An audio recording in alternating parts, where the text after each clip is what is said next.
Pai. Então vamos fechar os nossos olhos, começar a mentalizar, a direcionar os nossos pensamentos, nos desligarmos um pouco do mundo afora, das preocupações, dificuldades, coisas do dia a dia. E hoje eu vou pedir que a gente continue mandando vibrações para o centro. Mas novamente eu gostaria de pedir também que a gente enviasse as vibrações lá para a Ucrânia e a Rússia, principalmente para os seus governantes, que já faz tanto tempo e a coisa não se resolve, só piora, né? Então que a gente conseguisse focar as nossas vibrações para esses governantes e para o centro, tá bom? Então vamos lá, Senhor Jesus, Mestre amado, sabemos que é a hora que o joio começa a se separar do trigo. Sabemos, Senhor, que muita coisa ainda vem à tona, coisas que talvez até nem consigamos imaginar, mas que possamos estar sempre fortalecidos na nossa fé, sabendo que tudo tem um propósito maior, tudo tem o seu comando e a sua permissão para acontecer. Senhor, pedimos que o Senhor coloque novamente as mãos sobre esse conflito que já perdura há tanto tempo. Que seja possível a paz, um caminho de aceitação, de respeito, pois sabemos, Senhor, que todos perdem com essa guerra. Que possamos também enviar as nossas vibrações para o centro espírita, para que os mentores da casa, os trabalhadores da casa, possam continuar a efetuar o seu trabalho, sempre de forma incessante, que possam ajudar a todos os necessitados, tanto desencarnados quanto encarnados, e que toda a nossa luz chegue a quem precise. Agradecemos ao Pai hoje pela tranquilidade de podermos estar aqui assistindo a essa aula, de estarmos juntos, a essa oportunidade que nos foi dada e que nós conseguimos agarrar com tanta disposição. Agradecemos ao Pai pela persistência dos alunos de estarem, apesar de todas as dificuldades, contratempos de trabalho, doença, bebê, que possam todos serem agraciados com a Tua palavra e com as Tuas bênçãos. Pai nosso que estás no céu, santificado seja o vosso nome, venha a nós o vosso reino, seja feita a Tua vontade, assim na terra como no céu. O pão nosso de cada dia nos dai hoje, perdoai as nossas dívidas, assim como nós perdoamos aos nossos devedores. E não os deixeis cair em tentação, mas livrai-nos, Senhor, de todos os males, que assim seja, salve Jesus e graças a Deus. Então é isto. Hoje nós vamos continuar a aula que eu falei sobre os grandes vultos do Espiritismo, só que agora, já comecei com a tosse, só que agora a gente vai focar um pouco no Brasil. Então a aula passada, ela foi, a gente falou um pouquinho desses essas grandes personagens, né, que contribuíram fortemente para o Espiritismo na Europa, para a disseminação da doutrina espírita e do reforço no sentido da comprovação, principalmente científica. E hoje a gente vai ver qual foi a contribuição no Brasil, tá bom? O Wagner já está na certa já, né? Parece que ficou mais para baixo, não tá? Não tá estranho para vocês? O slide? Talvez seja só esse slide. E tem um textinho bem clarinho, Grandes Vultos do Espiritismo, parte 2. Tem um textinho bem clarinho. Então tá. Então vão ser essas carinhas aí que a gente vai ver hoje, mas primeiro a gente só vai relembrar um pouco de quando até quando foi a nossa linha do tempo na aula passada, né? Então começou com Kardec na em 1804, e a gente foi até 1861, mais ou menos. Lembrando que o Livro dos Espíritos foi publicado em 1857. Então, junto com Kardec, vieram pessoas de várias partes do mundo, nós vimos até da Rússia, Inglaterra, na Itália, França, que também estavam contribuindo, cada um a seu modo, né? A gente viu que cada um teve uma contribuição específica para que essa doutrina realmente ela se espalhasse e ela se consolidasse na Europa. Isso também aconteceu no Brasil, tá? Então é isso que a gente vai ver agora, só que a linha do Brasil, ela começa mais ou menos no final da linha da Europa. Então a gente vai ver que vai ser o do Brasil chegou um pouquinho depois do que o que estava acontecendo na Europa, tá? Pode passar, Wagner. Então, no Brasil, o Espiritismo, traduzindo a terceira revelação das leis de Deus, manifestou-se ostensivamente no século XIX em todas as partes do planeta. E foram muitos preparados para serem os embaixadores dessas verdades. A gente lembrando da última aula, como foi o planejamento encarnatório de todas essas pessoas, de todos esses espíritos, que vieram com essa missão de auxiliar nessa disseminação da doutrina. Então, agora a gente vai ver no Brasil o que aconteceu, tá bom? Tive que espremer um pouquinho, que tem mais hoje do que no da Europa, tá? Então, deixei Allan Kardec em 1804. E o primeiro é 1839, tá? Agora que eu tô vendo que tem um errinho ali, mas tudo bem. Foi um erro de digitação ali.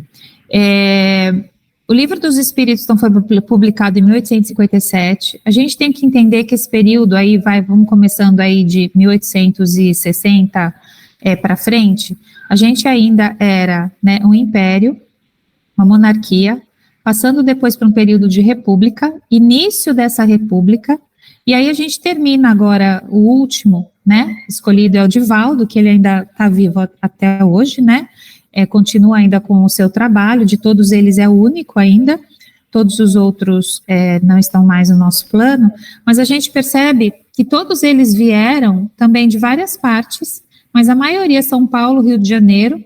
Por quê? Muitos principalmente no Rio de Janeiro.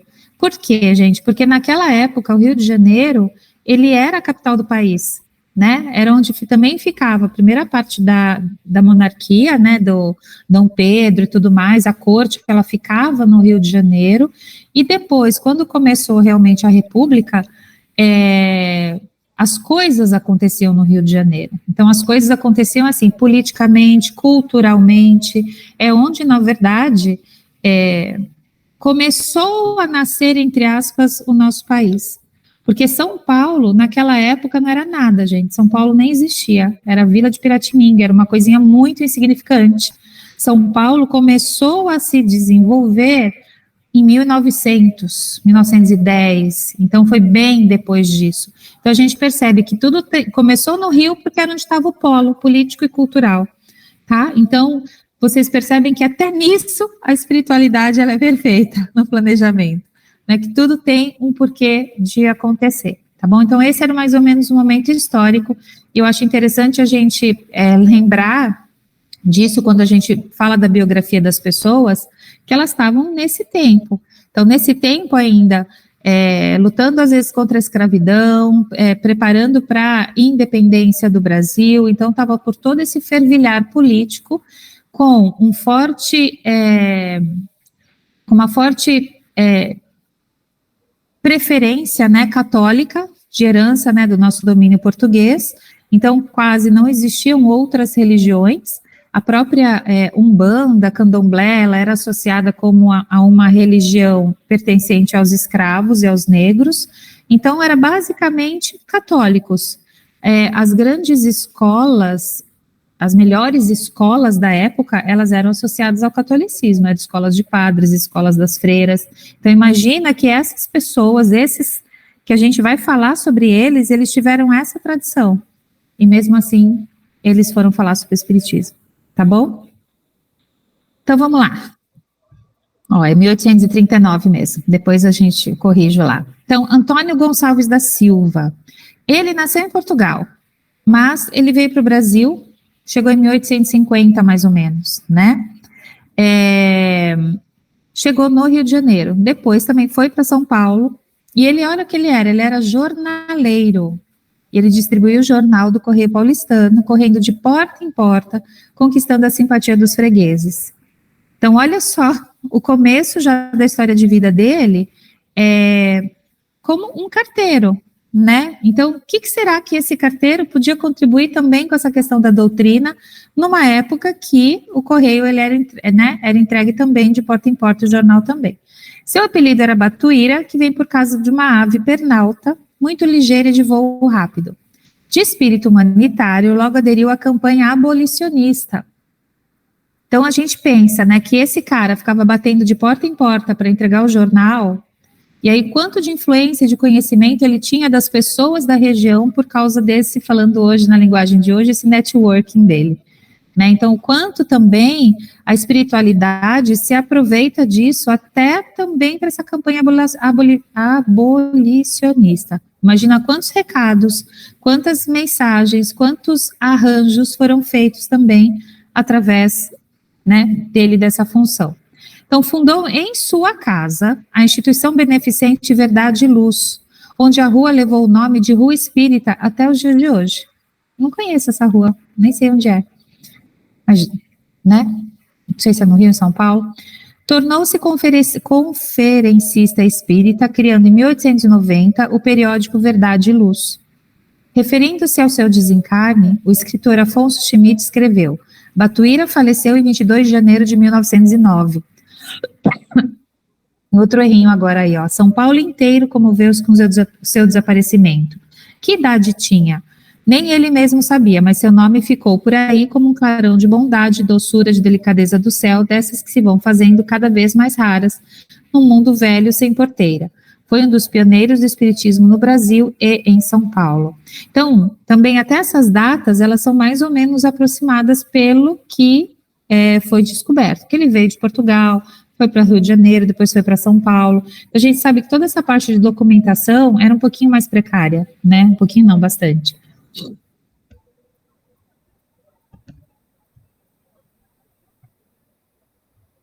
Aí o próximo, né, é Augusto Milton Pacheco, também nasceu em 1866 em São Paulo. Rua Espírita fica na Liberdade, em São Paulo. Aí, olha só. Então, olha só, tá vendo o que é a internet hoje? Né, Rua Espírita não se fica, ele já fala, é na Liberdade. Né?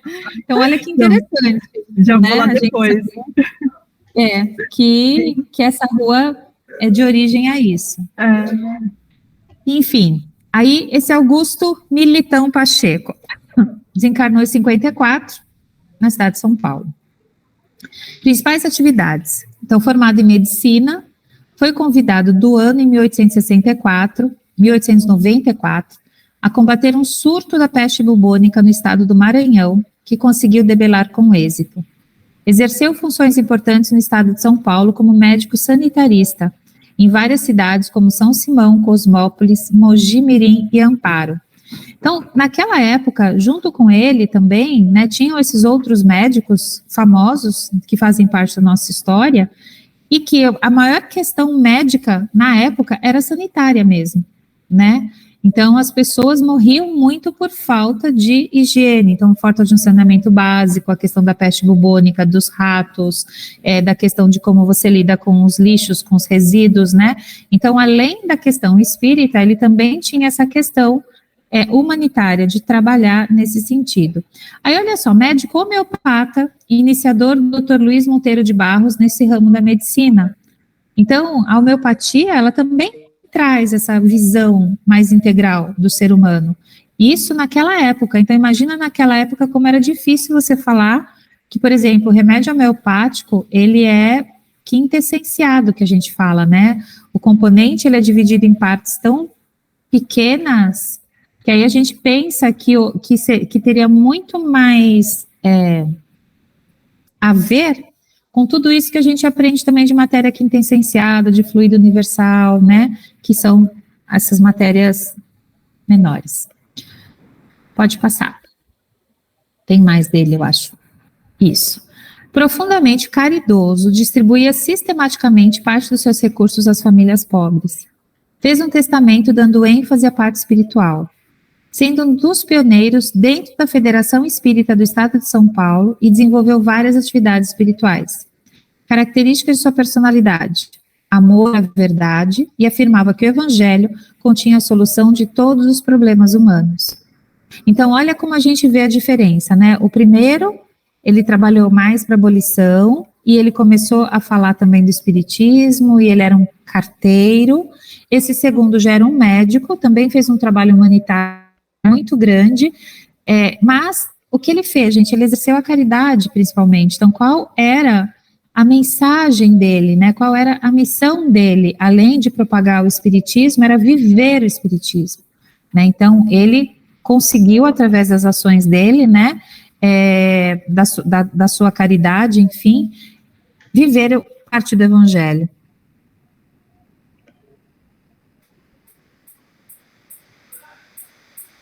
Aí, Cairbar Schutel. Quando eu li esse nome, eu falei, nossa, Cairbar. Falei, coitado. Mas tudo bem. Nasceu em 1868, na cidade do Rio de Janeiro. Desencarnou em 38, em Matão, em São Paulo. Conhecido nos meios espíritas como o apóstolo da cidade de Matão, onde desenvolveu suas atividades espíritas.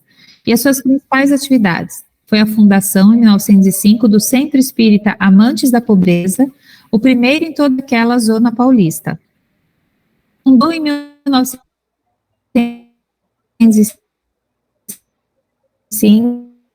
o jornal O Clarim, em circulação até, né?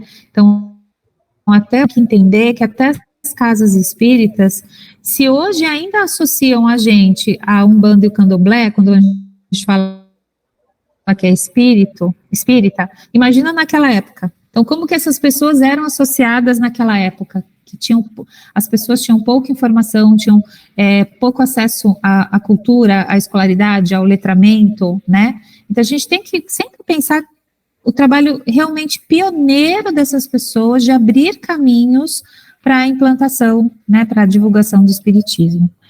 Aí, em 25, com a colaboração de Luiz Carlos de Oliveira Borges, lançou a Revista Internacional do Espiritismo, em circulação também até os dias de hoje. Cairbar foi denominado devido ao seu sentimento de amor ao próximo e o pai da pobreza de Matão. Então, além de tudo, né, de trabalhar fortemente na doutrina em si, na divulgação da doutrina, através, né, do jornal, das revistas, ele também trabalhava a parte da caridade. Então, aí tem partes de obras da sua autoria, né, então, Espiritismo e Protestantismo, História e Fenômenos Psíquicos, O Diabo e a Igreja, Médiuns e Mediunidades, Gênese da Alma, e assim, o que eu acho é que nem tudo isso que ele publicou, né, são livros que hoje a gente não tem acesso, e deve ser um material riquíssimo de pensar como que eles, né, pensavam a questão espiritual também naquela época. Então, que argumentos, que linguagens, que pensamentos existiam. Então, eu, por exemplo, eu nunca vi na minha mão, nunca caiu na minha mão nenhum livro desses. E que eu acho que vale a pena, assim, a gente dar uma pesquisada. Ver se esses livros existem, se eles têm, às vezes, em PDF, um texto da pessoa, porque aí a gente vai entendendo como a pessoa pensa, né, e quais eram, na verdade, os objetivos maiores do que eles escreviam, né? Por que eles escreviam todos esses assuntos, tá? Então, esse é o Cairbar. Pedro Camargo Vinícius, aí, olha, já estamos em 1878, na cidade de Piracicaba, São Paulo, estudou no Colégio Piracicabano, educandário de origem metodista. de fundação norte-americana, onde teve lições de virtude moral. Então, ele já veio da Igreja Metodista em termos de estudo. Tornou-se escritor, mais conhecido como Vinícius, em razão de uma encarnação em Roma. Então, ele, assim, os outros não falou nada se eram psicografias. Então, nos relatos anteriores, né, das outras pessoas, dos outros, né, vultos aí do espiritismo, não se falou tanto em psicografias, livros psicografados, mas me parece que eram mais livros de estudo realmente. Esse já não, é o primeiro que fala que ele assinava, né, tinha um outro nome, que seria também esse Vinícius, em razão de uma encarnação que ele teve em Roma. Então, ele começou também a assumir um pseudonome.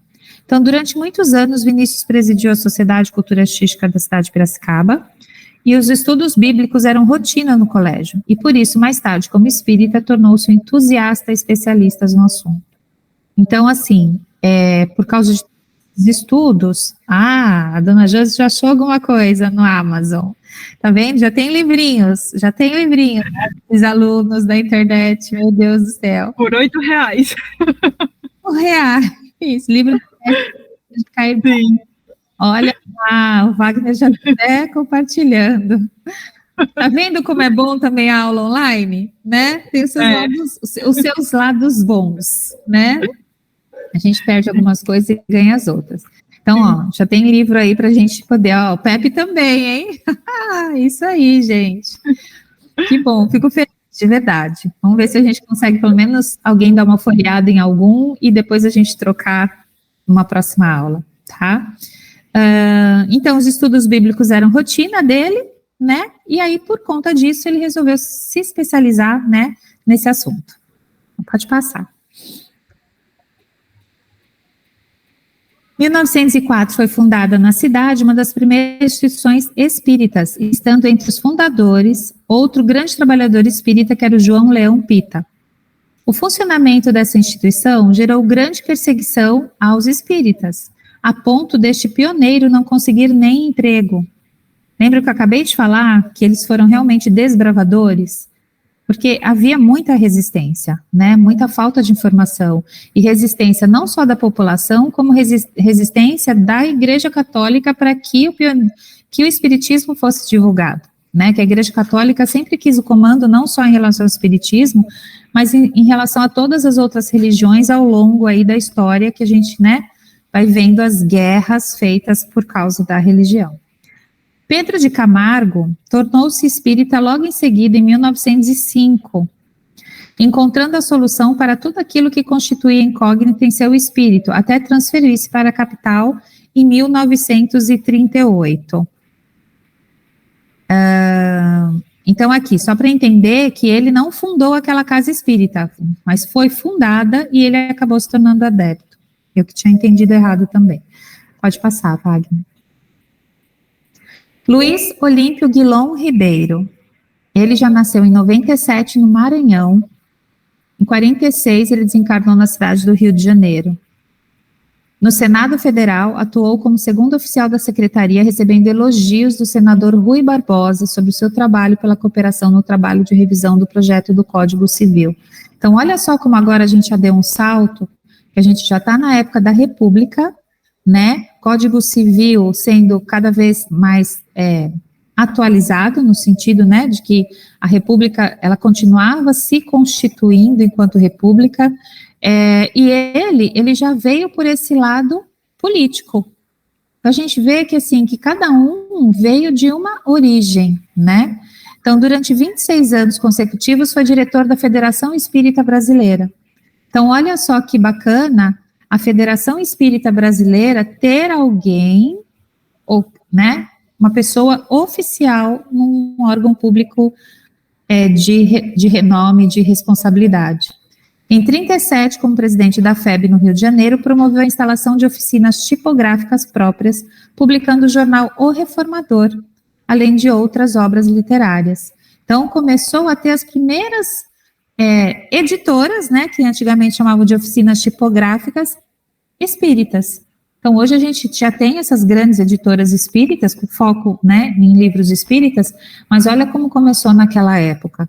Então, isso também ajudou nesse preparo para que o espiritismo pudesse vir cada vez de uma forma mais influente.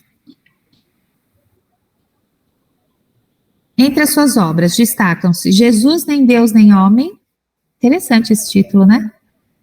Espiritismo e Política, A Mulher, a Federação Espírita Brasileira, Trabalhos no Grupo Ismael, Ensinamentos do Além, Advertências do Aquém. E brinca com as palavras, eu gostei desses nomes, dos livros dele. Então, essa foi a contribuição do Luiz Olímpio Ribeiro, tá bom? Aí a Ivone a gente já conhece mais, né? Acho que todo mundo já leu alguma coisa da Ivone, ou já leu algum texto, ou já, enfim, já teve um contato maior, não é um nome totalmente estranho, a Ivone do Amaral. Ela já nasceu em 1900, mas foi registrada em cartório 6 anos depois, porque naquela época também tinha isso, né? Muitas pessoas não eram nem registradas, em Rio das Flores, no Rio de Janeiro. Com 5 anos começou a ver espíritos e a conversar com eles. Então a gente já vê aqui que está começando a chegar realmente uma médium declarada, né? Antes, a gente não viu em nenhuma das outras biografias nenhum tipo de citação nesse sentido. Agora, na dela, já falou assim que desde criança ela já vê espírito, conversa com eles. Aos 10 anos de idade, assistia a reuniões mediúnicas em sua casa por determinação do seu pai, que era espírita desde solteiro. Então, olha onde ela foi nascer. Ela foi nascer numa casa que já poderia fomentar e alimentar, incentivar, né, essa participação. Com 12 anos, seu pai lhe deu de presente um exemplar do Evangelho, segundo o Espiritismo, e em função das diversas transferências de cidade, pois seu pai era funcionário público, Ivone exercia atividades espíritas. Em Pedro Leopoldo, em Minas Gerais, serviu no gabinete de passes, onde conheceu Chico.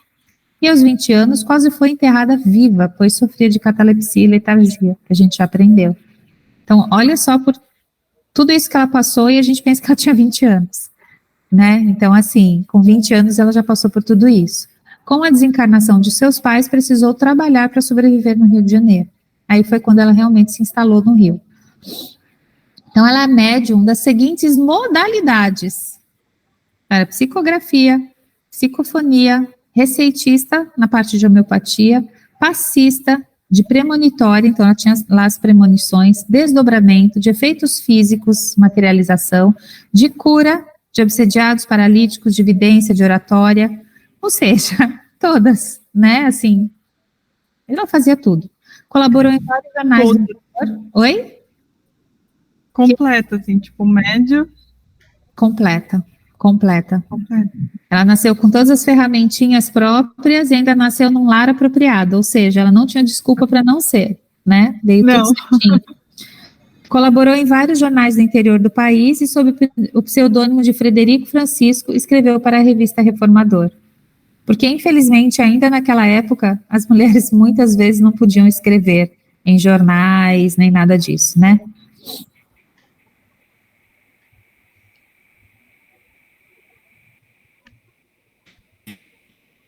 Para frente. Não, esse O Reformador é o mesmo jornal que o Luiz Olímpio fazia, né? Cuidava. Sim.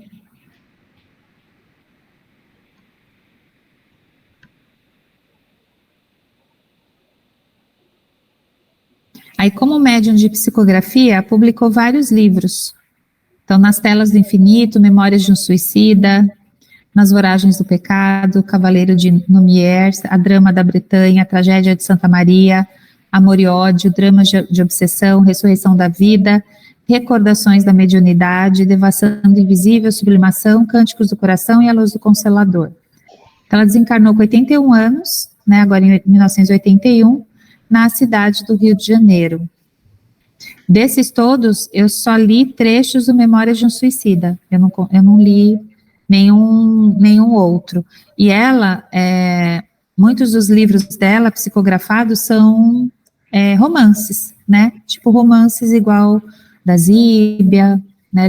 Alguns têm esse teor. Não são livros propriamente técnicos. O José Gonçalves Pereira. Isso for para o fim. Nasceu em 1906, São José do Barreiro, Vale do Paraíba. Então, em 27, ele já estava na cidade de São Paulo, no capital, e que se casou com Luísa Miranda, e começa a trabalhar como vendedor na empresa multinacional Gessi Lever, onde se aposentou em 1964. Foi levado à Federação Espírita do Estado de São Paulo por um amigo. O objetivo era conversar com o comandante Armond, autor do livro Mediunidade, que o interessara bastante. E por convite desse comandante, passou a participar das reuniões e a integrar-se nas tarefas do grupo. As atividades de assistência social, o auxílio aos mais necessitados, sempre tiveram grande importância no movimento espírita paulista, desde os tempos de Batuíra, e naturalmente constituíam uma das áreas de atuação da FESP. Então ele começou principalmente a trabalhar nessa parte das tarefas, de ser os tarefeiros mesmo. Diferente da Ivone, que tinha todo esse trabalho também de psicografia, psicofonia, de mediunidade, o José Gonçalves Pereira, ele estava muito ligado à Federação Espírita. Participou ativamente da FESP, e o senhor Gonçalves foi nomeado em 49 por esse secretário Armond, o diretor do Departamento de Assistência Social. Então, ele que ficou cuidando, durante muito tempo, essa parte de assistência social, que ela sempre é presente nos centros espíritas, né, como um exemplo. Então, na nossa casa lá, no Cristão, por exemplo, a assistência social que a gente faz, que a gente consegue realizar, é a doação das cestas básicas para quem precisa. Né, também tem os brechós, o brechó que, além de ter a doação de roupas para quem precisa, também ele fomenta, traz dinheiro, né, para que a casa possa comprar mais alimentos, mas a gente tem que entender que isso é presente em todas as casas espíritas, né, e ela começa, além de ser, pelo que o próprio Cristo fala da caridade, né, de você exercer a caridade, mas ela também é estimulada pela federação. Então, ela é estimulada não só pelo falar que é bom fazer, mas que ela também faz, então, pelo exemplo. Se dedicou também na divulgação da doutrina espírita e fundou o grupo espírita Os Mensageiros, em 1953, com o objetivo de imprimir e distribuir gratuitamente mensagens psicografadas por Francisco Cândido Xavier. E Os Mensageiros, e a gente vê que tem até hoje, né, os papeizinhos nas casas espíritas, né, eu chamo de santinho, mas não é santinho, porque não tem santo, mas que tem as mensagens, né, mensagem do dia, ou fala que são pequenas mensagens, não só do Chico, mas também de outros espíritas. Hernani Guimarães de Andrade, nasceu em 1913, em Araguari, Minas Gerais, tornou-se espírita aos 16 anos de idade, atraído pela racionalidade e pela coerência dos postulados de Kardec. Então, olha pelo lado que ele veio, que muitas pessoas acabam adentrando a doutrina por esse lado, não tanto religioso no começo, mas pela explicação dos fenômenos e das coisas do universo. Mudou-se para São Paulo, cursou engenharia civil na Politécnica, formando-se em 41. Pouco depois de formado, tornou-se engenheiro-chefe na Companhia Siderúrgica Nacional em Volta Redonda, entre 43 e 51. E após estudar exaustivamente as obras clássicas da doutrina, olha todos aqueles que a gente estudou, que a gente viu, né? Então, Delane, Denis, Bozano, Flammarion, todos esses a gente falou um pouquinho deles, né? Examinou os experimentos e as teorias dos metapsiquistas e dos parapsicólogos na busca da realidade e da essencialidade do espírito. Então, como ele já tinha essa vertente mais científica, mais racional, ele foi buscar, através dos experimentos, todas essas teorias, para entender essa essência do espírito. Possuía conhecimentos aprofundados de física e de diversos aspectos das ciências biológicas, da cosmologia, da estatística e da psicologia. Tinha apreciável domínio de várias disciplinas filosóficas, principalmente aquelas mais relacionadas com a ciência. Então, a lógica, epistemologia, metodologia de pesquisa e gnosiologia. Então, tudo isso, gente, é associado ao conhecimento. Então, a gente percebe que esse Hernani, né, ele tinha essa vertente do conhecimento, da ciência, né? Então, lógica, epistemologia, né? Então, todos esses estudos eram outra linha de raciocínio que vinha se associar e se fortalecer, na verdade, né? O Espiritismo. Fundou em 63, juntamente com outros estudiosos de aspecto científico da doutrina, o IBPP, Instituto Brasileiro de Pesquisas Psicobiofísicas, com sede em São Paulo. E o termo psicobiofísica foi cunhado pelo engenheiro italiano professor Dr. Marco Todeschini, presidente do Centro Internacional de Psicobiofísica. Então, ele traz essa questão da ciência mais fortemente. Então, esse também agrega, né, agregou esse valor, esse olhar à doutrina espírita, para que não fosse somente religião ou filosofia, mas que também tinha esse lado científico.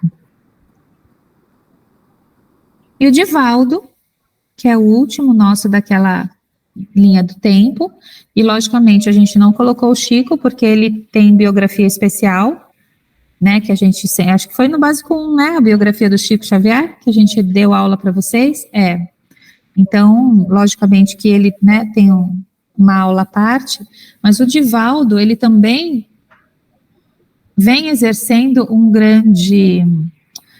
grande contribuição, né, na divulgação da doutrina espírita. Então, ele nasceu em 27, na Bahia, e desde a infância também se comunica com os espíritos. Então, ele também vem por esse lado da mediunidade. Cursou a Escola Normal Rural de Feira de Santana, recebendo o diploma de professor primário, em 43. Trabalhou como escriturário no antigo IPASE, Salvador, e se aposentou em 80. É reconhecido como um dos maiores médiuns e oradores espíritas da atualidade, e o maior divulgador da doutrina espírita por todo o mundo. Espírita convicto, fundou o Centro Espírita Caminho da Redenção, em 1947. E ele é emérito educador, né, que ele vem dessa vertente da educação.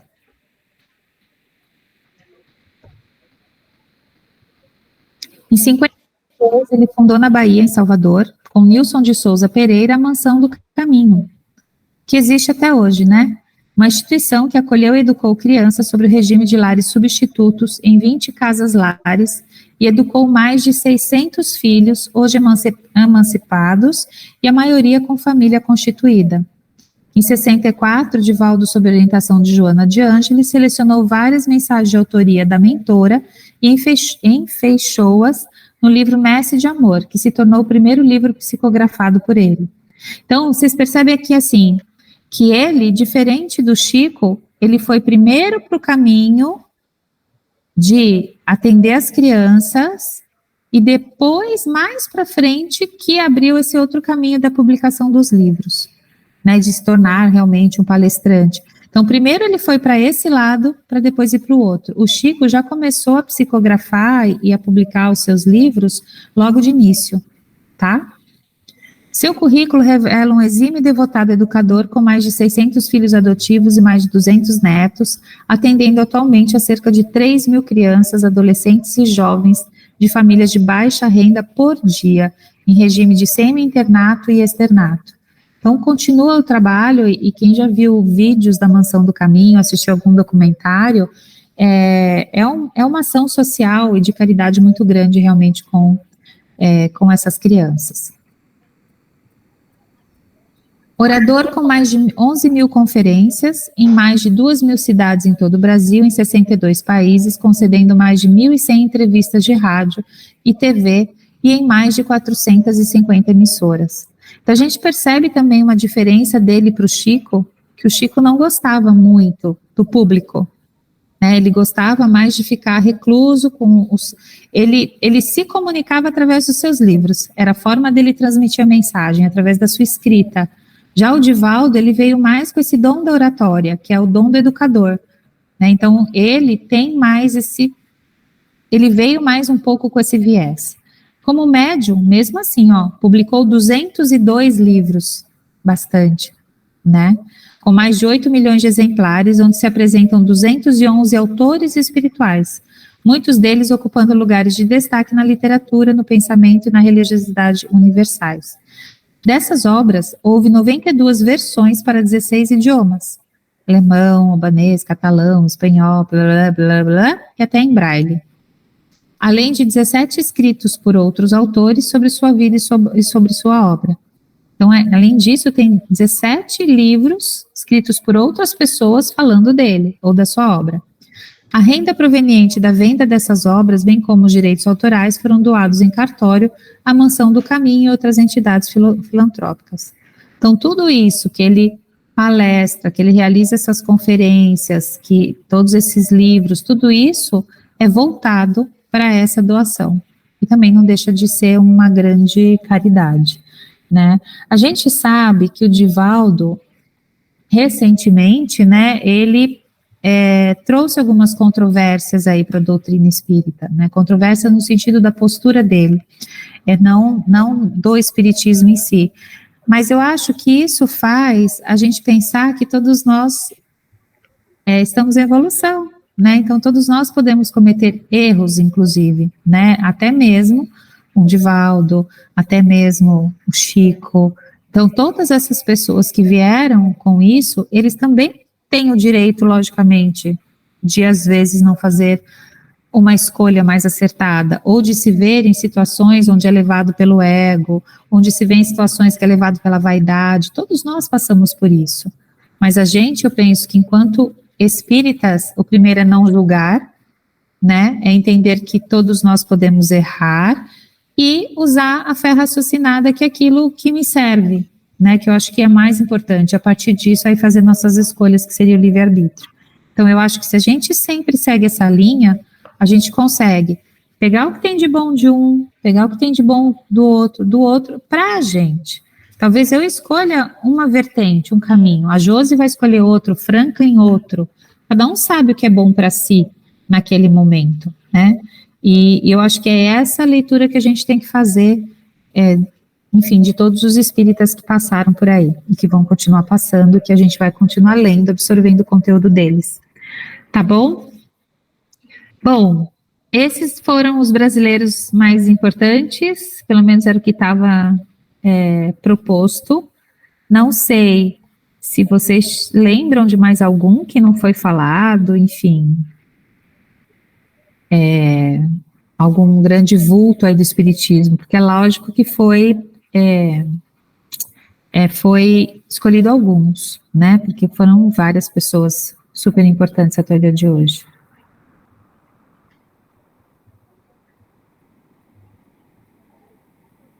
Mas não é isso.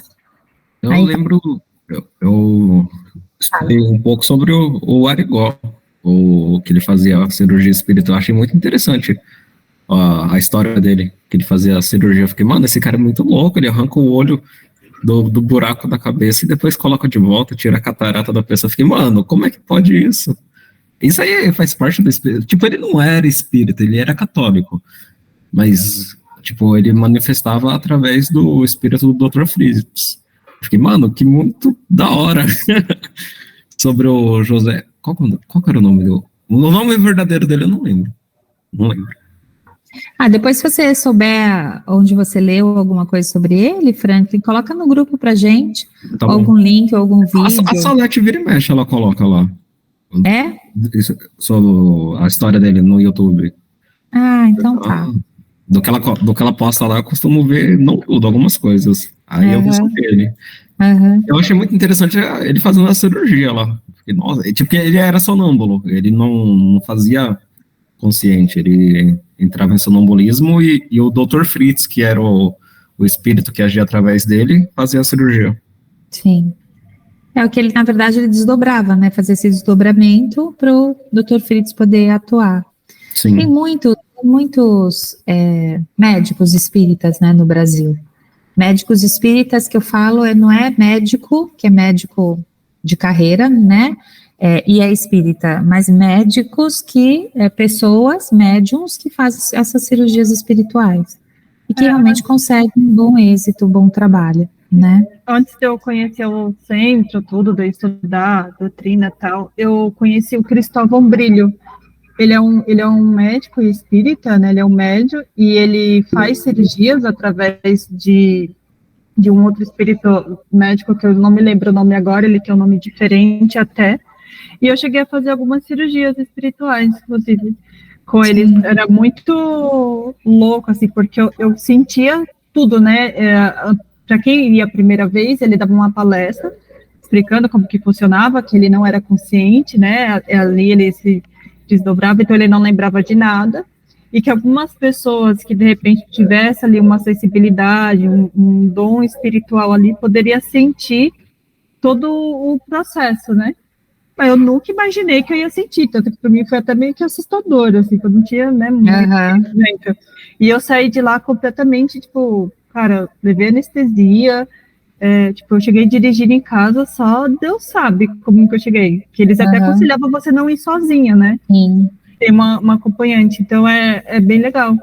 Só que agora ele está em Miami, ele foi para lá, ele é muito conhecido lá fora, inclusive, e ele tem uma instituição no Rio de Janeiro, e aqui em São Paulo ele vem em alguns centros, né, ele vinha e fechava ali, e anunciava tal, e aí por causa da pandemia ele foi para Miami, ficou lá e ainda não retornou, mas ele faz até tratamento espiritual todo domingo, ele fala pra gente, né, quem quiser fazer, se conectar tal. Então é muito interessante, assim, as pessoas que já tem esse grau de evolução, né, Sim. Ele desenvolve, ele tem um dom desde os 5 anos, desde pequeno, 5 anos, que ele já via espírito, ele já conversava, tipo, com 7 anos ele já estava trabalhando, ajudando. Então tem bastante gente aí, de repente, que a gente não conhece, né, enfim, mas é interessante. Eu fui assistir, ó, e agora também já tem, olha como é a high-tech a coisa aqui, já tá o filme aí. Eu fui assistir o filme da Zíbia. Eu queria assistir, eu vacilei. O Ninguém é de Ninguém, eu acho que deve estar passando ainda em algumas sessões. Eu fui assistir semana passada, sexta passada, eu achei bem denso o filme, não sei se alguém assistiu.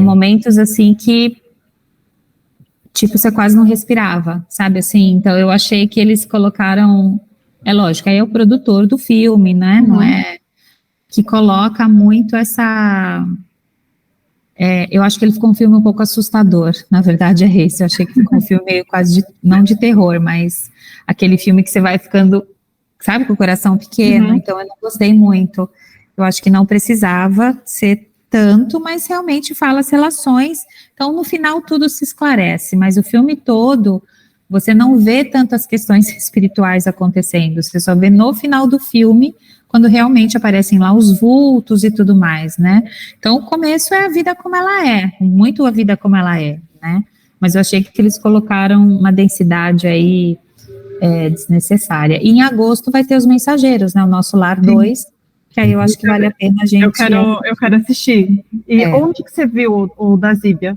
Aqui, o da Zíbia eu vi no Jardim Sul, na verdade, que eu fui encontrar com uma amiga lá no Morumbi, porque ela morava ali perto, eu estava tentando ver um perto, mas tipo, só tinha sessão a 1h40, né, na hora do almoço e 5 da tarde, em todos os cinemas, não tinha mais sessão à noite. Então precisa ver no fim de semana se não tem em algum lugar uma sessão assim de tarde. Eu vou dar uma pesquisada de novo. Eu tentei por aqui, mas eu não estava conseguindo, não. Depois eu vou ver para longe. Mas é legal. Os Mensageiros eu quero assistir. Legal. Então tá. Então essa palavra é sua, senhor Wagner. Vamos salvar esse chat aí depois. Tá cheio de dicas. Cheio de links aí, né? Cheio de links. Aí essa parte complementar, vamos falar sobre o Homem de Bem, que eu acho que é um dos melhores capítulos para a gente, assuntos, né, para a gente revisitar nos livros, no livro dos Espíritos, no Evangelho, falando sobre o Homem de Bem, e a gente coloca isso aí na barra de favoritos aí, para a gente sempre revisitar quando a gente quando a gente se desequilibra, perde um pouco a linha de alguma coisa, né, sobre se estamos no caminho certo ou não, e aí a gente visita essas palavras, revisita, né, essas palavras, e a gente consegue entender se nós estamos fazendo no caminho certo, não estamos, qual é a melhor atitude, né, que devemos tomar sobre as nossas decisões na vida. Então, eu acho o capítulo um assunto extremamente importante assim para a gente, né? Porque aqui na primeira parte a gente vai interrogar a consciência.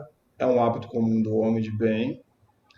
A consciência traz nossa herança cultural de vidas passadas, é nossa bússola, cujo ponteiro voltou para os ensinamentos de Jesus na hora da dúvida. Jesus ensina a perceber nossa imortalidade, dando sempre um valor relativo ao mundo material. A gente tem esse homem de bem, está lá no nosso subconsciente de alguma forma, né, que a gente traz nas nossas encarnações anteriores, né, essas experiências morais e tudo.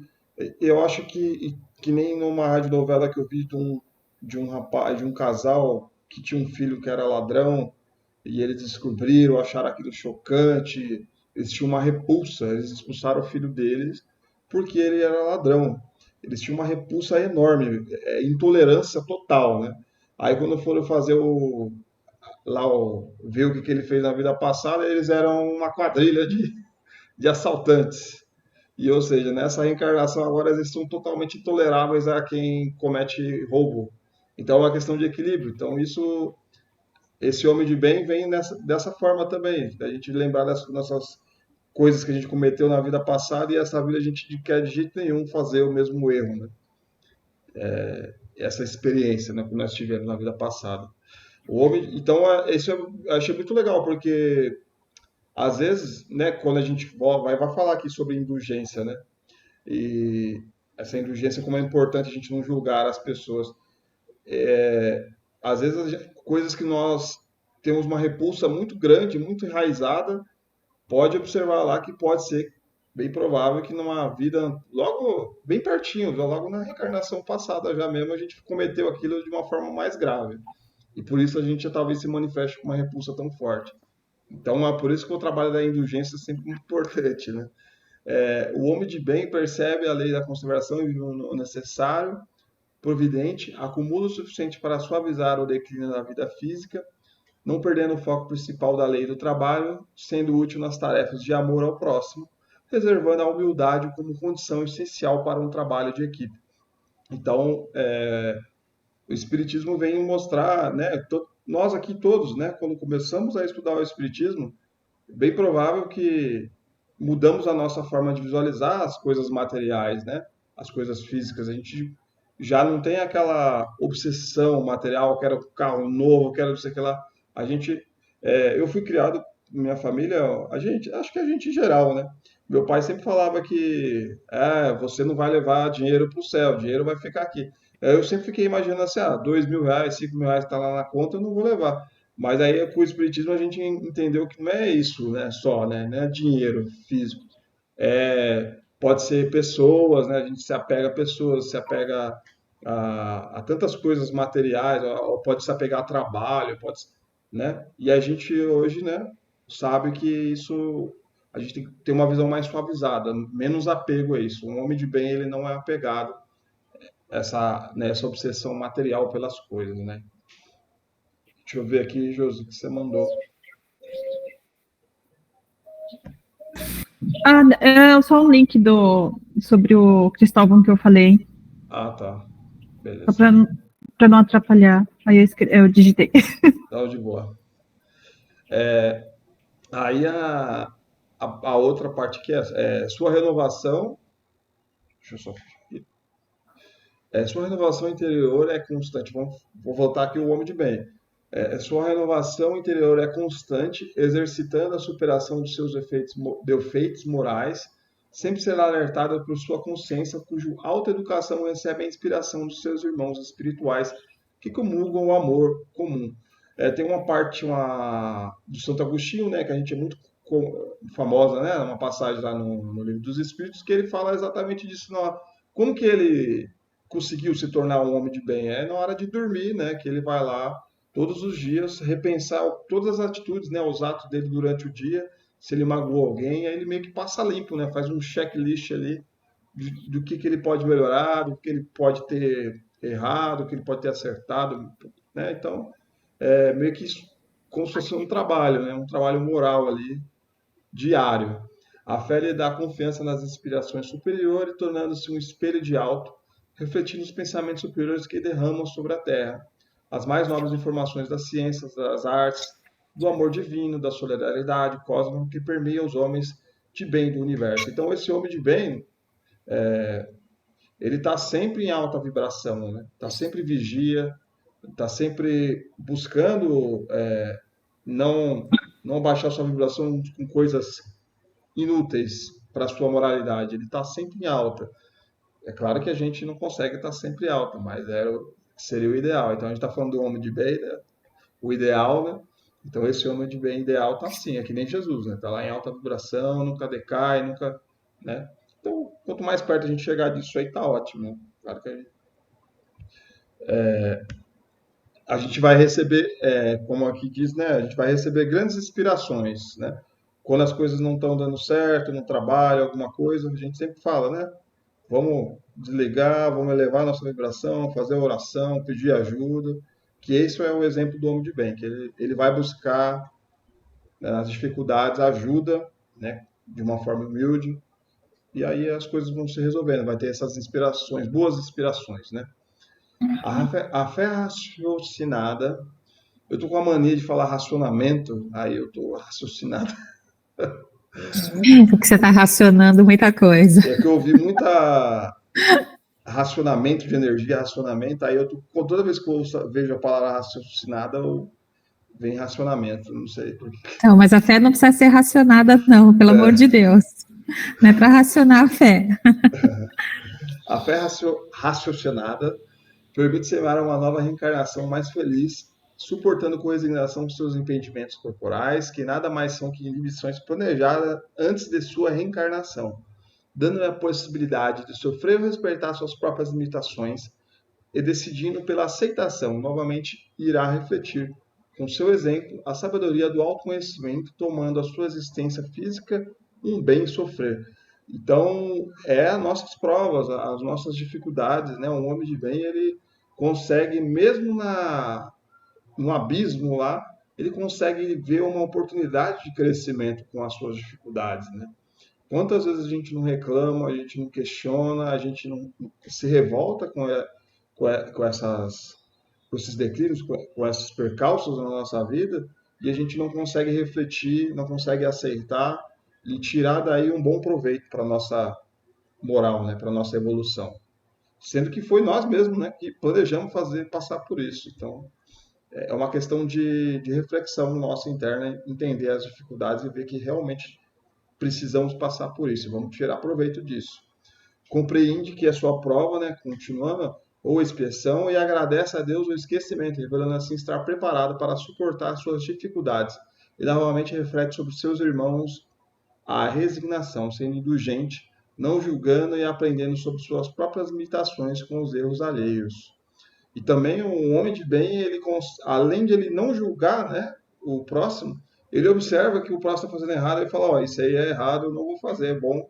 Olha, né, ele consegue enxergar a coisa muito além dessa julgação, né, esse julgamento. Ele vê como uma lição. Olha, ali não é legal roubar. O cara roubou, se deu bem agora, fez corrupção ali, mas no longo prazo eu sei que isso aí vai dar mal. Então, um homem de bem está sempre analisando de uma forma mais completa, uma visão completa, né? Não do imediatismo, o cara está se dando bem só agora e acabou, né? A gente vê de uma forma completa. Aí aqui, a justiça divina é perfeita, regenera com amor, por isso, ao ser prejudicado, percebe que Deus lhe dá forças para repor o que foi subtraído. Enquanto o infrator terá de reparar o mal praticado, quando percebe o próximo subtrair a lei divina, fica silencioso quando o infrator prejudica a si próprio. Reconhece assim o amor divino que reflete sobre os bons e maus. Atento não salienta quando o infrator prejudica os outros e aciona os mecanismos das leis civis, mas novamente atento na denúncia caridosa, afastando a humilhação corrosiva de seu coração. É algo que caiu ontem lá na leitura do Evangelho, ontem lá no Cristão, exatamente sobre, né, essa indulgência pelas pessoas que se prejudicam. Se uma pessoa está fumando, está usando drogas, né, a gente não vai julgar. Ela está se prejudicando ali, vai fazer o quê, né? Agora, a diferença é quando ela está induzindo outras pessoas a fumarem, a usarem drogas. Tá lá um monte de criança lá, ele querendo fazer que as crianças fiquem usando a droga dele lá. Aí é a hora da gente agir, né? Então, e vale muito da nossa intenção. Qual é a nossa intenção? É prejudicar o cara? Não, a gente está na intenção de ajudar aquelas crianças, aqueles não serem influenciados negativamente, né? Para poder, né? Essa intenção é muito importante. Então, você não está lá querendo acabar com a vida do cara, você está querendo pensando no próximo, pensando naquelas crianças que podem ser prejudicadas. E assim como outros aspectos que a gente tem que, não pode se omitir, né? Das pessoas que vão prejudicar outras, né? E a gente tem que desmascarar esse falso profeta, né? Como a gente fala. O homem de bem completa sua existência física num planeta de provas e expiações, né? Exercitando o amor incondicional, amar sem ter. Todos aqueles, né, que a Carla falou lá, todos aqueles missionários lá, tem um pouco disso aí, né? Ou muito, comparado a nós é muito. Né? A prova maior é amar o inimigo, precisa recorrer da razão para afastar pensamentos negativos, que é uma coisa que a gente tem muita dificuldade, né? Mas é o ideal a gente conseguir amar os inimigos. Eu acho que a gente talvez esteja num nível que a gente não odeia a pessoa desse inimigo e a gente tenta ignorar, a gente tenta esquecer, né? Esse ponto de odiar uma pessoa, ter ele como inimigo ao ponto de amar ele, existe um processo muito longo que a gente, né, tem que nos aceitar que a gente somos mortais, não, somos falhos e a gente está em processo de renovação, então essas coisas demoram tempo, né? Então, a gente eu acho que amar o inimigo, né, eu nem vejo como inimigo mesmo a palavra, né? Eu acho que amar o que é o diferente da gente, o que pensa diferente, o que age diferente. Eu acho que hoje, assim, a gente falar que a gente tem inimigos é uma coisa, assim, rara, né? Assim, um outro pode ser que tenha inimigo, mas eu entendo hoje, quando a gente faz uma releitura aí do Evangelho, né? Que amar o inimigo é amar o diferente. Então, você respeitar e amar quem pensa e quem é diferente de você, né? Eu acho que, e nisso a gente ainda peca demais, a gente peca muito ainda, porque a gente realmente julga, a gente aponta o dedo, né, para falar, olha, aquela pessoa é assim, aquela pessoa faz isso, e aí olha o que fala, a gente precisa recorrer para a razão para afastar esses pensamentos negativos, né, então tudo isso que eu estou pensando, que eu estou projetando, na verdade, quem que falava isso? Que falava assim, que eu só vejo no outro o que existe dentro de mim. Então, se eu estou enxergando neles o ego, estou enxergando enfim, qualidades negativas naquela pessoa, é porque essas qualidades negativas existem dentro de mim. Então, isso é uma pista do que a gente tem que trabalhar na gente, né? Então, se eu só enxergo beleza e amor, é porque a beleza e o amor existem dentro de mim, né? Então, não quer dizer que a gente vá ser cego para o que está acontecendo no mundo. Não, mas é você ver de uma forma um pouco mais racional, né, a tudo isso. Isso aí também a gente conversou ontem, foi interessante, que a gente conseguia observar essa tradução é melhor, né? Você falar do diferente, porque é o que está mais em moda hoje. Tudo que é diferente, tudo que está diferente do que da meus ideais, dos meus valores, é errado, é ruim, tem que combater, né? E aí, aqui, né, nessa tradução, fazendo essa tradução correta, é como a gente observar, principalmente quando a gente começa a fazer a coisa que a gente acha que está fazendo a coisa certa, né? Estou indo no cristão, estou fazendo doações, então pessoas que não estão fazendo a coisa certa, não estão fazendo igual a mim, estão todas erradas, não presta, são pessoas pecadoras. Aí você começa a jogar pedra. Quando a gente se convence que a gente está certo, aí, vixe, aí a gente fica chato demais, né? Todo mundo está errado. Acho que é desse sentido aí, né, cara? Sim. Né, diferente. E todo mundo acha que a sua religião é certa, né? Todo mundo acha que sua opinião política está certa. Que seu time de futebol é o melhor, né, Wagner? Então... E mundial. Então a gente fica nessa armadilha aí constante o tempo todo, né? Sim. Aí só terminar esse trechinho aqui, né? O amor raciocinado para o futuro ser espontâneo e puro como assim exemplificou o nosso querido Mestre Jesus, pedindo ao Pai amoroso, perdoai-os porque eles não sabem o que fazem. Então, por mais que a pessoa esteja cometendo um ato falho ali, né? A gente é que nem naquelas situações lá das escolas, lá quando a gente fala, vamos orar pelo assassino, o cara que cometeu o erro lá, porque ele que, né, fez algo que ele tá lascado espiritualmente, vamos falar assim, né? Então, vamos orar por ele também. E pelas crianças, a gente pensa de uma forma de que elas passaram materialmente aqui a gente olhando, falou, nossa, é uma tragédia. Mas espiritualmente elas foram recebidas de braços abertos lá pela espiritualidade, bem acolhidas e tal.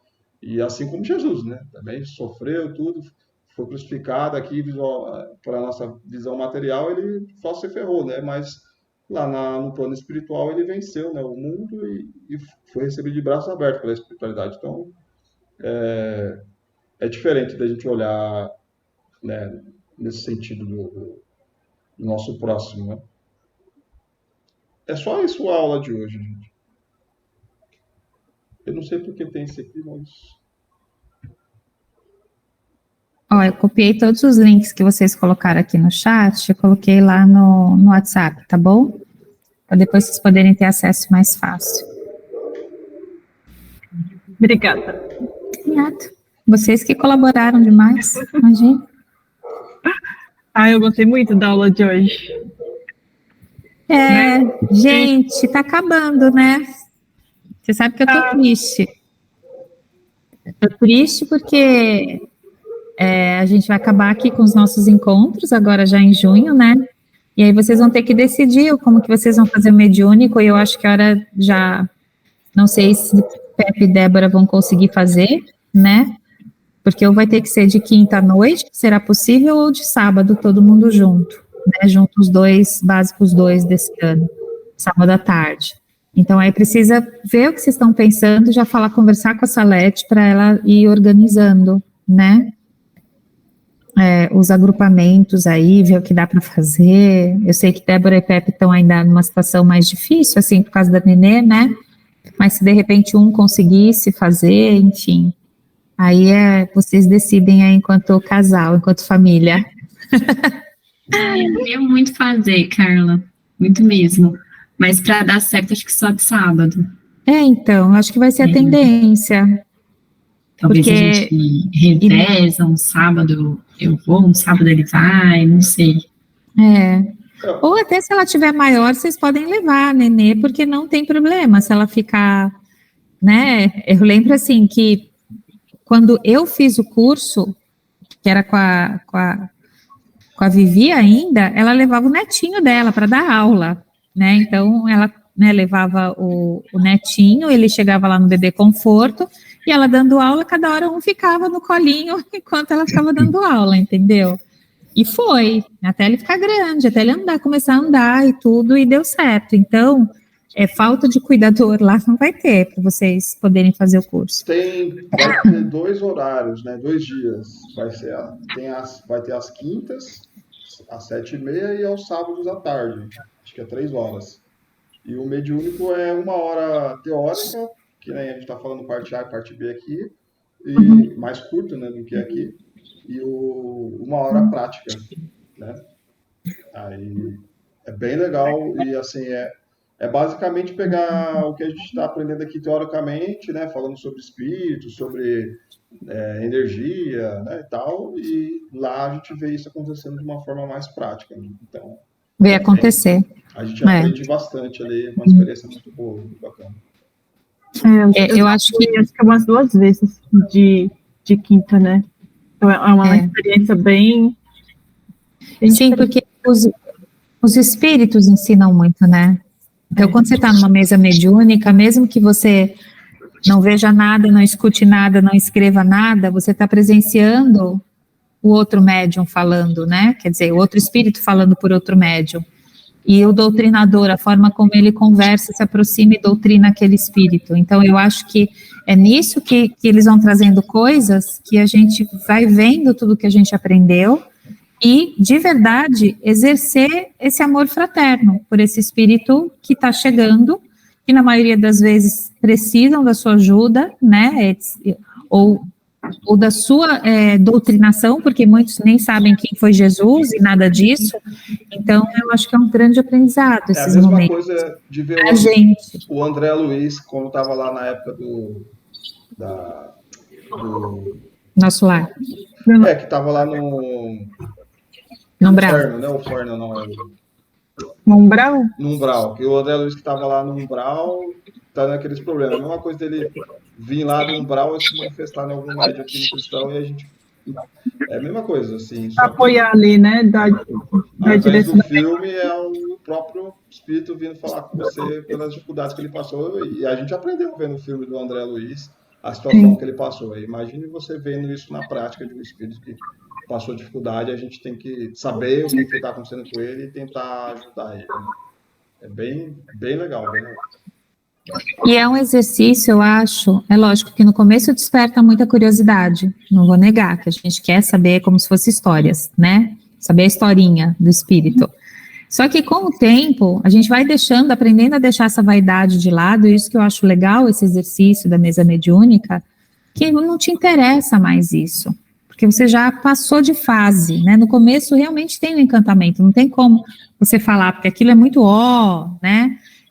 Mas depois você vai entendendo que você está lá só para ajudar, então você não vai ficar perguntando um monte de coisa para o espírito para querer saber detalhes, porque não te interessa, e não é para você se interessar por isso, né? Realmente para você querer ajudar o próximo, né?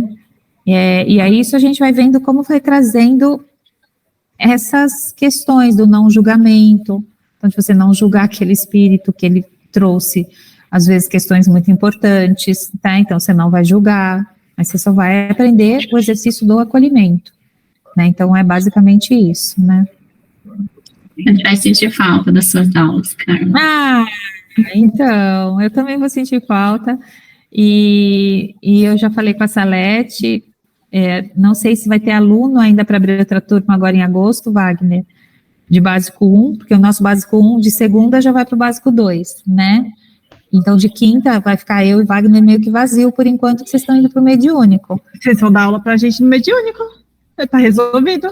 Não, então, mas não dá porque tem que ter a parte prática, e eu e o Wagner somos médiuns de pedra, como a gente fala.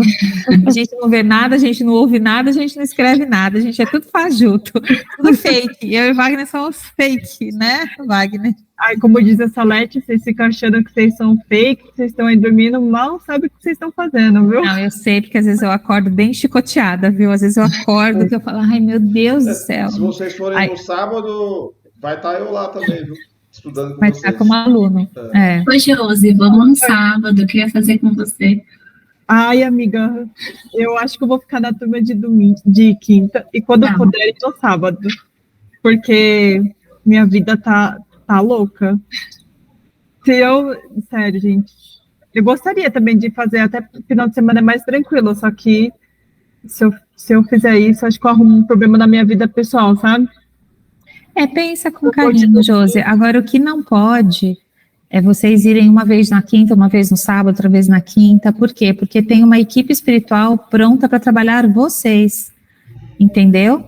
Mas então, por exemplo, vai ter... Participar de quinta, eu ficar a quinta fixa. Então, por exemplo, você fica na quinta, porque já vai ter um mentor próprio para te acompanhar na mesa de quinta. Então, já vai ter um planejamento no plano espiritual para acolher vocês.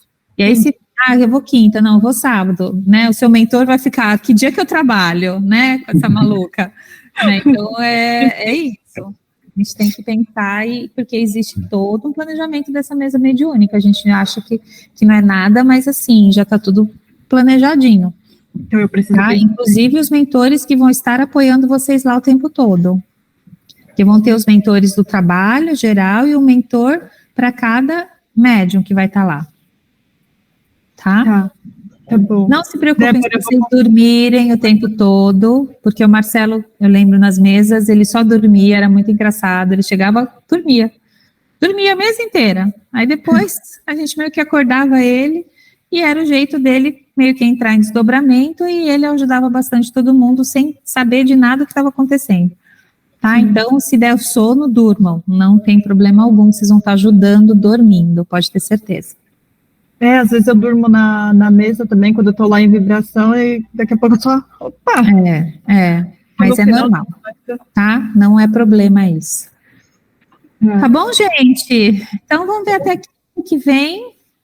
Quinta que vem. O livro vai ser na última semana desse mês, né? É isso? Ou vai ser só mês que vem? Eu não lembro. Você tá com o calendário aí, facinho, Wagner? Tem 3 aulas ainda. Tem 3 aulas? Tem mais 3 aulas, então praticamente vai ser o mês de maio todo. Ó, 11, 18 e 25 vai ser aula. O Corpus Christi é que dia? Dia 8 de junho é Corpus Christi, né? Tem que levar em consideração os feriados aí. Então, é só dia 8 de junho que tem feriado. Então, talvez a discussão do livro ou seja dia 1º ou depois do feriado, vamos ver. Ou depois. Tá bom. Tá bom? Aí a gente vai vendo. Semana que vem a gente vê direitinho isso com vocês e passa as datas certinho. Até porque a Salete pediu para dividir a leitura. Cada um... 4 aulas.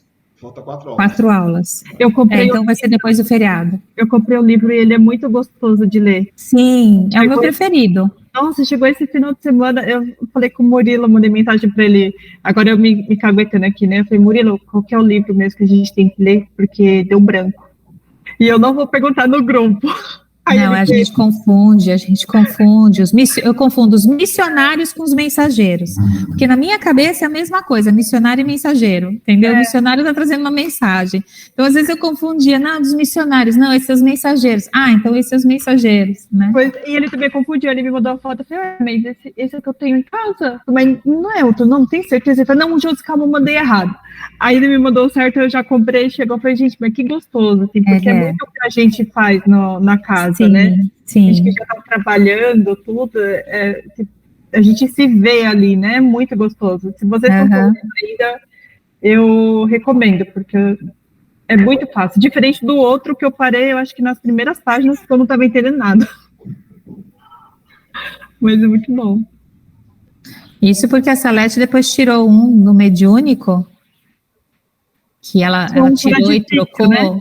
Oi? Tinha um que era difícil, né? Que vocês comentaram no começo, que era bem difícil. Era aula de física e química o tempo todo. Quem gosta disso vai ler o livro. Contava toda a história, mecanismo da mediunidade. Não tem como, gente. Era tudo nome científico, tudo nome, contava a história do magnetismo, a história da eletricidade, quem descobriu tal, porque o experimento tal, que passava no ampere. Falei, gente, isso aqui é mediunidade? Eu não estou entendendo nada. Não, ia ser reprovado. Ia ser reprovado, eu ia passar me arrastando, igual eu passei na escola, porque, gente, química, física, assim... eu não saí do primeiro capítulo. E olha que eu gosto de ler, eu tô aqui na minha mesa, que eu tô trabalhando aqui, eu tô com um livro que chama Artistas do Invisível, que é maravilhoso, mas essa na área de desenvolvimento social, e quem trabalha com responsabilidade social, mas ele é incrível, esse livro, como história de vida. Aí peguei esse do De Luca, Pensamentos que Ajudam, que eu estava mandando para uma pessoa que estava precisando, tudo isso está aqui do meu lado. Eu acho que eu tenho esse livro. Como multiplicar a inteligência dos seus bebês, né, que é um trabalho que eu estou fazendo agora de consultoria educacional numa creche de 0 a 4 anos, então, como eu nunca trabalhei diretamente com bebê, então, assim, eu estou lendo tudo. Manda o nome desse livro no grupo. Qual? Do bebê? Ele é antigo, chama Como Multiplicar a Inteligência do Seu Bebê. Ele é bem antigo, que é do Glenn Doman e Janet Doman, que são pesquisadores americanos, mas eu mando. Tanto que você não acha ele mais para comprar. Então, fala como você estimula, porque a questão de neuroplasticidade do cérebro, né? Então, como que você estimula o cérebro do bebê para que ele desenvolva o máximo possível a sua inteligência. Não é para você criar superdotado, nada disso, tá? Mas é para você fazer uma estimulação. Ela está me mordendo o calcanhar. Esse ser que eu tenho que amar. Mamãe, né? já deu seu horário, vem, agora sou eu. Porque eu não dei bola, eu pus ela pro chão, ela começou a me morder o calcanhar aqui, a bichinha. Mas eu coloco, se vocês quiserem, eu coloco. Eu quero, não sou ainda, mas pretendo, né? E a Dé tá aí, ó. Agora, eu ganhei um livro de uma amiga que chama Profecia Celestina. Gente, eu tô devorando esse livro. Ele não é um livro espiritual, o autor não tinha nada a ver com o espírito. Ai! Por que eu de novo? O autor, ele não tem nada a ver com a parte, ele não é espírita, mas para mim o livro foi inteirinho psicografado, sabe assim? Porque é um romance, uma aventura de um cara que ele começa a procurar um manuscrito lá na Cordilheira dos Andes, e aí ele vai passando por vários lugares, e cada um tem um pedaço desse manuscrito, mas são os portais para elevação do planeta, essa mudança planetária. Então, aí tem hora que ele está falando coisa, eu falo, mas isso aqui é passe magnético. Isso daqui é leitura de aura, assim, tipo, né, tá lendo a aura da ligação. Nossa, isso daqui, ele está falando do fluido universal, só que não usava nenhum desses nomes. É impressionante. Eu estou já no 4º manuscrito, são Profecia 9. Celestial? Celestina, acho. Profecia Celestina. Mas eu também coloco no grupo. Esse vou impresso depois, mas eu estou riscando já ele inteirinho. Porque tem esse problema de riscar livro. Eu também tenho. Por isso que eu compro, porque eu risco. Aí eu entendo melhor, eu absorvo melhor, assim, tudo. Eu adoro. Bom, acho que é isso, gente. Batemos um papinho no final. Gostoso. Wagner, não sei se alguém quer falar mais alguma coisa, então Wagner faz oração. Vou ficar quietinha agora. Então tá bom.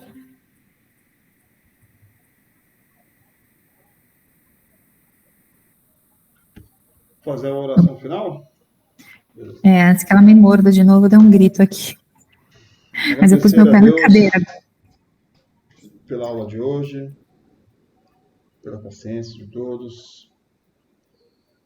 Desejar que todos tenhamos um restante de semana abençoado, um final de semana maravilhoso.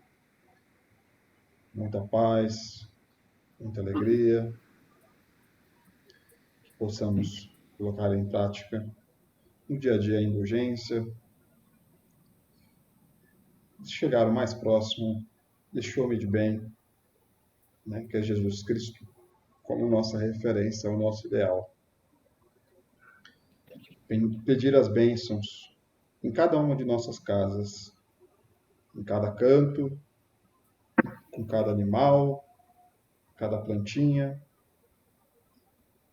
em todos os cantos da nossa casa e do nosso coração também. Obrigado, meu Pai.